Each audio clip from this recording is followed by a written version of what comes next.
ବହୁ ଦିନ ତଳର କଥା। ମଧୁପାଟଣା ନାମକ ଏକ ଗାଁରେ ଦୀନା ବାରିକର ଘର। ଦୀନା ପ୍ରତିଦିନ ସକାଳୁ ଉଠି ନିଜ ନିତ୍ୟକର୍ମ ସାରି ଲୋକଙ୍କ ବାଳ କାଟିବାକୁ ବାହାରି ପଡ଼େ।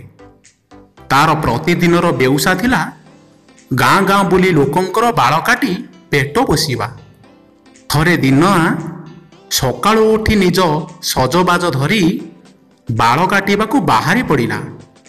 କିନ୍ତୁ ଦୈବ ଯୋଗେ ସେଦିନ ତାକୁ କେହି ଗ୍ରାହକ ମିଳିଲେ ନାହିଁ। ତେଣୁ ସେ ମନେ ମନେ ଚିନ୍ତା କଲା, ଯାଉଛି ବ୍ରାହ୍ମଣ ସାହି ଆଡ଼େ ଯିବି, ବୋଧେ କେହି ସେଠାରେ ବାଳ କାଟିବାକୁ ଗ୍ରାହକ ମିଳିଯିବ। ଏକଥା ଚିନ୍ତା କରି ଦୀନା କିଛି ସମୟରେ ଯାଇ ବ୍ରାହ୍ମଣ ସାହିରେ ପହଞ୍ଚିଗଲା। କିଛି ସମୟ ସେଠାରେ ସେ ବୁଲିବା ପରେ ବାଳ କାଟିବା ପାଇଁ ଜଣେ ବ୍ରାହ୍ମଣ ମିଳିଲା। ବ୍ରାହ୍ମଣ କହିଲା, ଦେଖ ବାଳ କାଟେ, କିନ୍ତୁ ଟିକେ ସାବଧାନ।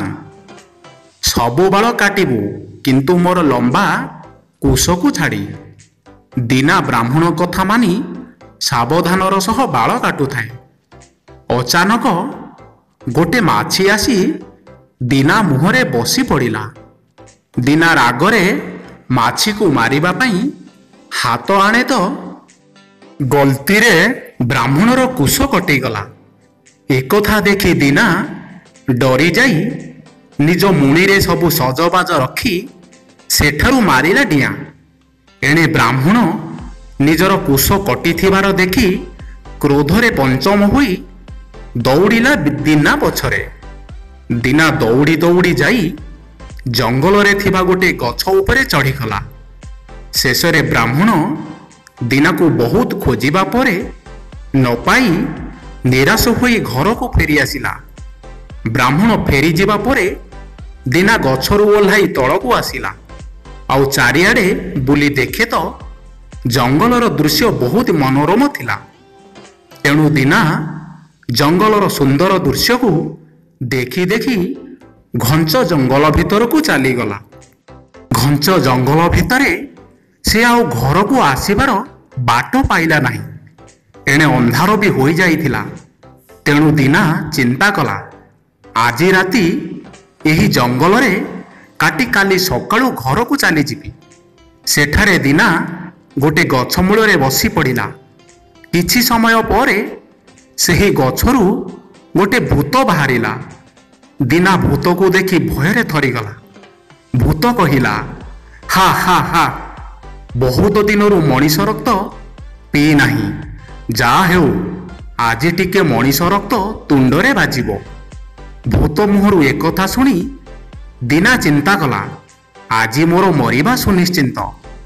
ତେଣୁ ସେ ମନରୁ ଗୋଟେ ଉପାୟ ପାଞ୍ଚିଲା ଏବଂ ଭାବିଲା, ମରିବା ପୂର୍ବରୁ ଥରେ ଏ ଉପାୟଟି ପରୀକ୍ଷା କରିନେଲେ କିପରି ହୁଅନ୍ତା। ତାପରେ ଦୀନା ଭୂତକୁ କହିଲା, ଭଲ ହେଲା, ମୋ ମୁଣିରେ ତୋ ପରି ବହୁତ ଭୂତକୁ ମୁଁ ବନ୍ଦୀ କରି ରଖିଛି। ଆଜି ଆଉ ଗୋଟେ ମିଳିଗଲା।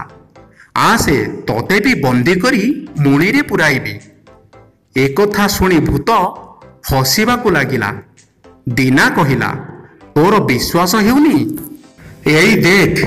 ଏକଥା କହି ମୁଣିରୁ ଗୋଟେ ଦର୍ପଣ କାଢ଼ି ଭୂତକୁ ଦେଖାଇ ଦେଲା। ଭୂତ ଦର୍ପଣରେ ନିଜ ମୁହଁ ଦେଖି ବିଶ୍ୱାସ କରିପାରିଲା ନାହିଁ। ଆଉ ଭାବିଲା, ଆରେ ଏଇ ତ ସତରେ ବଡ଼ ଗୁଣିଆଟିଏ।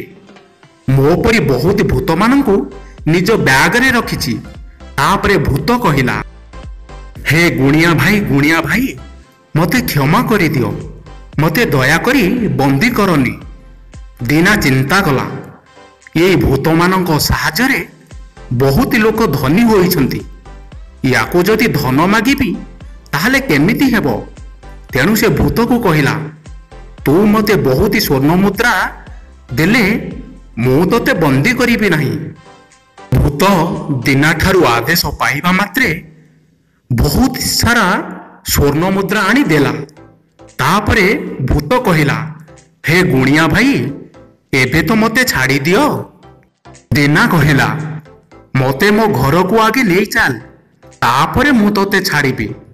ଏକଥା ଶୁଣି ଭୂତ ନିଜର ଶକ୍ତି ବଳରେ ଦୀନାକୁ ନେଇ ତାର ଘର ସାମ୍ନାରେ ପହଞ୍ଚାଇ ଦେଲା। ଘରେ ପହଞ୍ଚି ଦୀନା ଚିନ୍ତା କଲା, ଏଇ ଭୂତ ସାହାଯ୍ୟରେ ଯଦି ମୋର ପୁରୁଣା ଘର ନୂଆ ଘରରେ ପରିଣତ ହୋଇଯାଆନ୍ତା, ତେବେ ଆଉ ମୋର କିଛି ଅସୁବିଧା ହୁଅନ୍ତା ନାହିଁ। ତେଣୁ ଦୀନା କହିଲା, ଶୁଣ, ତୁ ଯଦି ମୋ କବଳରୁ ମୁକ୍ତି ହେବାକୁ ଚାହୁଁଛୁ, ତୁ ମୋର ଶେଷ ଇଚ୍ଛା ପୂରଣ କରେ। ଭୂତ କହିଲା, କୁହନ୍ତୁ ଆଜ୍ଞା। ତାପରେ ଦୀନା କହିଲା, ତୁ ମୋର ଏଇ ପୁରୁଣା ଘରକୁ ନୂଆ ଘରରେ ବଦଳାଇ ଦେ। ଏକଥା ଶୁଣି ଭୂତ ଦୀନାର ଘରକୁ ନୂଆ ଘରରେ ବଦଳାଇ ଦେଲା। ତାପରେ ଦୀନା ଚିନ୍ତା କଲା, ଏବେ ମୋର ସବୁ ଅସୁବିଧା ଦୂର ହୋଇଯାଇଛି। ଏ ଭୂତ ଏବେ ଏଠାରେ ରହିଲେ କିଛି ଲାଭ ନାହିଁ। ୟାକୁ ଜଙ୍ଗଲକୁ ଛାଡ଼ିଦେବା ହିଁ ଠିକ୍ ହେବ। ତେଣୁ ସେ କହିଲା, ଯା, ତୁ ଏବେ ମୁକ୍ତ ହେଲୁ। ଦୀନାଠାରୁ ଆଦେଶ ପାଇ ଭୂତ ସେଠାରୁ ଜଙ୍ଗଲକୁ ଫେରିଗଲା। ଆଉ ଦୀନା ମହା ଆନନ୍ଦରେ ଜୀବନ କାଟିଲା।